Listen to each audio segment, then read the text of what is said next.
दोस्तों, फिर से हाजिर हुआ हूँ आपके सामने बकरी पालन का एक बहुत ही ज़रूरी टॉपिक लेकर। दोस्तों, मुझे बहुत से नए बकरी पालक दोस्तों का फ़ोन आया और वो बार बार ये पूछते रहते हैं कि हमारे बकरियां जो है तो अच्छी तरीके से तैयार नहीं हो रही है और ना ही उनके बच्चे ऐसे अच्छे बन रहे हैं कि हमें 2-2 3-3 हज़ार रुपए में बच्चे बेचना पड़ रहे हैं। मॉर्टेलिटी भी ज़्यादा हो रही है और बच्चे भी वेट गेन नहीं दे रहे हैं। और बहुत से भाई ने तो ये कहा कि हम अभी फार्म बंद करने की तैयारी में है। दोस्तों, ये एक बहुत ही सोचने की बात है कि आपने भी देखा होगा कि बहुत से बकरी फार्म जो है तो चालू होते हैं और बहुत ही जल्द वो बंद भी हो जाते हैं। तो इसकी क्या वजह है, इस ये बात हमको सोचना बहुत ज़रूरी है।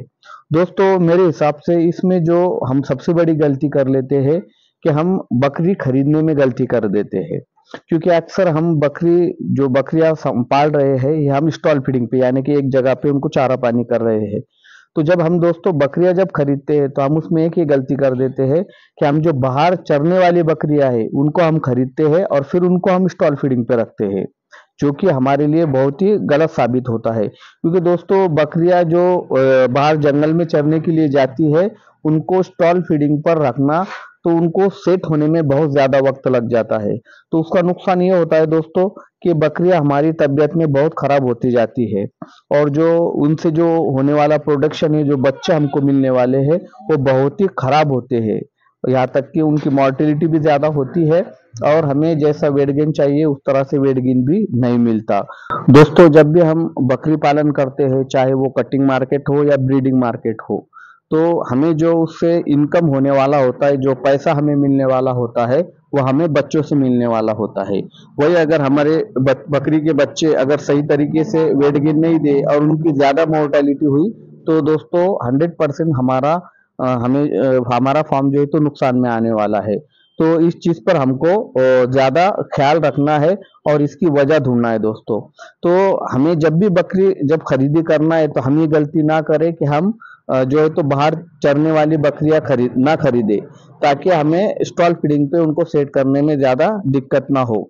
उसी तरह से दोस्तों, और जब हम बकरियां खरीदते हैं तो हम जो है तो बाजार से जाकर बकरियां खरीद लेते हैं। हमें जो भी 10-20 बकरियां जो भी खरीदना होती है, हम जाते हैं और बाजार से खरीद कर लाते हैं।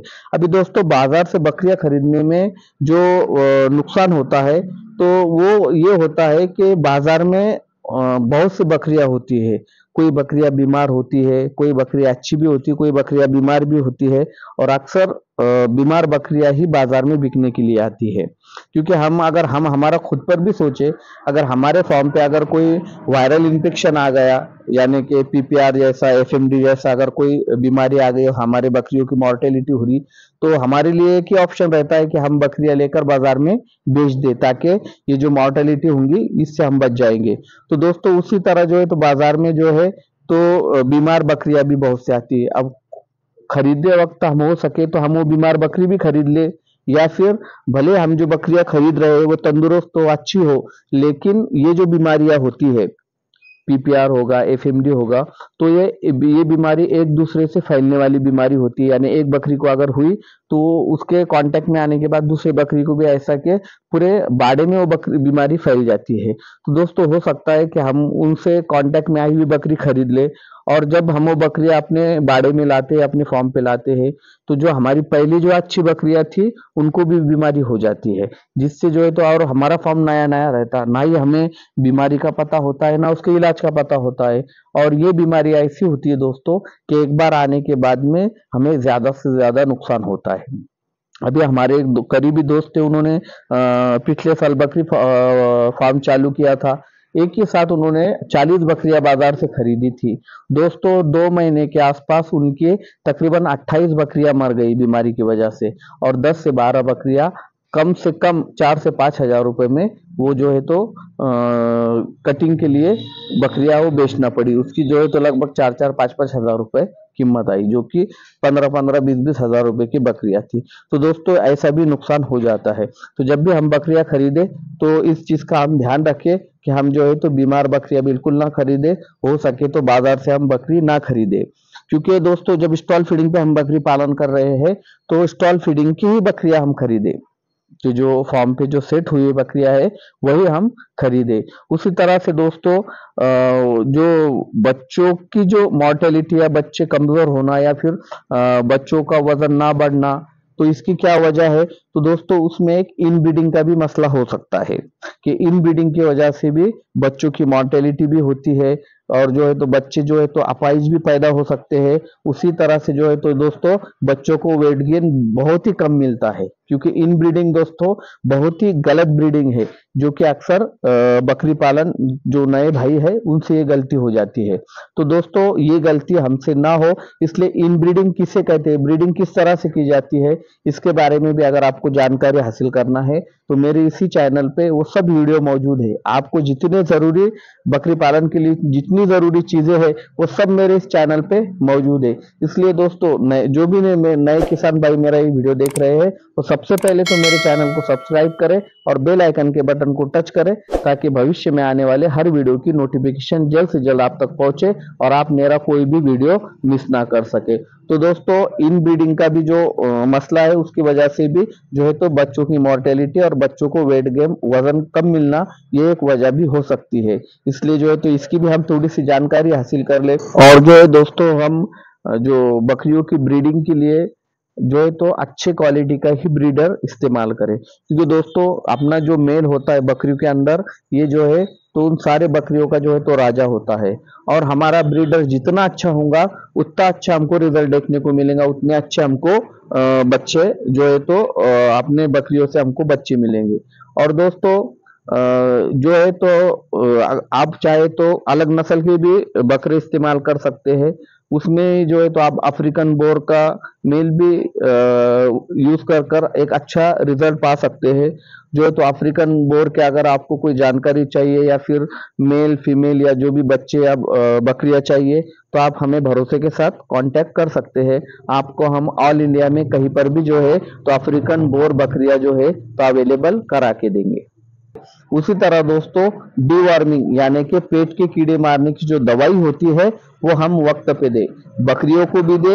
और सबसे पहले तो बकरियों को कब देना है कि बकरियां जब हम मीटिंग के लिए तैयार करते हैं तो उससे पहले ही हम जो है तो उसकी डीवर्मिंग कर दे, डीवर्मिंग करने के बाद ही बकरियां क्रॉस करे। उसके बाद में जब बकरियां प्रेग्नेंट हो जाती है तो उसके 2 से ढाई महीने के बाद भी हम एक बार डीवर्मिंग कर ले। डीवर्मिंग के टाइम पर हम ये चीज का ख्याल रखें कि कौन सी दवा जो है तो प्रेगनेंसी सेफ है, कौन सी दवा प्रेगनेंसी अनसेफ है, वो देख कर ही हम दवाई दे। उसके बारे में भी जानकारी मैं आपको मेरे चैनल पे जो वीडियो है उस पे उसके जरिए से भी आपको जानकारी दूंगा। उसी तरह बहुत से वीडियो मेरे उसके भी मौजूद है, आप मेरे चैनल पर जाकर देख सकते हैं। उसी तरह जब बच्चों की डिलीवरी हो जाए, बच्चे हो जाए तो बच्चों की भी हम जो है तो डीवर्मिंग करें, पेट के कीड़े मारने की दवा दे। और डीवर्मिंग करने से पहले एक चीज का ध्यान रखें हम कि डीवर्मिंग करने का भी तरीका होता है और उसकी दवाई का भी डोज वगैरह उस सही तरीके से किया जाए तो ही उसका रिजल्ट हमको देखने को मिलता है। उसी तरह दोस्तों जो डीवर्मिंग जब हम करेंगे बच्चों की तो हर बारी को हम बदल बदल कर दवाई दे, कि उसमें जो कंटेंट होते हैं हम वो ब्रांड का नाम ना देखें बल्कि उसके अंदर कंटेंट कौन सा है वो देखें, और हर बारी को हम कंटेंट बदल बदल कर दे। जैसे कि अभी मेरे पिछले वीडियो देख के एक भाई ने उसी तरह से काम किया, उन्होंने पहले अल्बोमार बोल की दवाई दी, और मैं हर वीडियो में कहते रहता हूँ कि दवा बदल के दी, तो उन्होंने अल्बोमार दिए, उसके बाद में वर्मोपार बोल के दवा दिए, और उन्होंने मुझे फोन करके कहा कि मुझे इस दवाई का रिजल्ट नहीं मिला।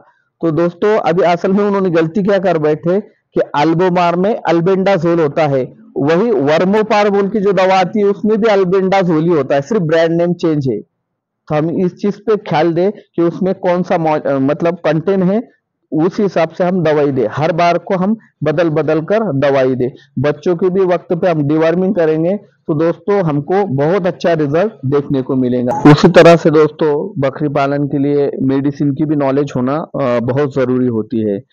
इसीलिए जो है दोस्तों मैं आगे अभी यहाँ से आगे जो भी मैं वीडियो बनाऊंगा तो उसके लिए मैं मेडिसिन की पूरी आपको जानकारी दूंगा। जो है तो डेली हर वीडियो में मैं हर बीमारी का एक इलाज बताऊंगा आपको, जो मैं मेरे फॉर्म पे करता हूँ, जिससे आपको भी बहुत ज़्यादा फायदा होगा। तो मेडिसिन की भी मैं टोटल आपको जानकारी देने वाला हूँ, जो आइंदा की जो वीडियो मैं बनाऊंगा। तो आपको हर चीज़, हर बीमारी की जो है तो कौन से उन्हें ओरली दवाई देना है या इंजेक्टेबल जो इंजेक्शन देना है तो वो कब देना है, उसकी टोटली जानकारी मैं आपको देने वाला हूँ। तो दोस्तों ऐसे ही अच्छे नॉलेज के लिए और बकरी पालन की जानकारी के लिए आप मेरा वीडियो देखते रहिए। और आपको अगर वीडियो पसंद आए तो वीडियो को लाइक करें, शेयर करें और हाँ कमेंट जरूर करें। और अपने जो भी नए दोस्त है, बकरी पालन पालक भाई है, उनको मेरा ये वीडियो जरूर शेयर करें ताकि उनको भी जो है तो बकरी पालन में फायदा हो। तो चलो दोस्तों, मिलते हैं अगले नए वीडियो में नई जानकारी के साथ। तब तक के लिए शुक्रिया।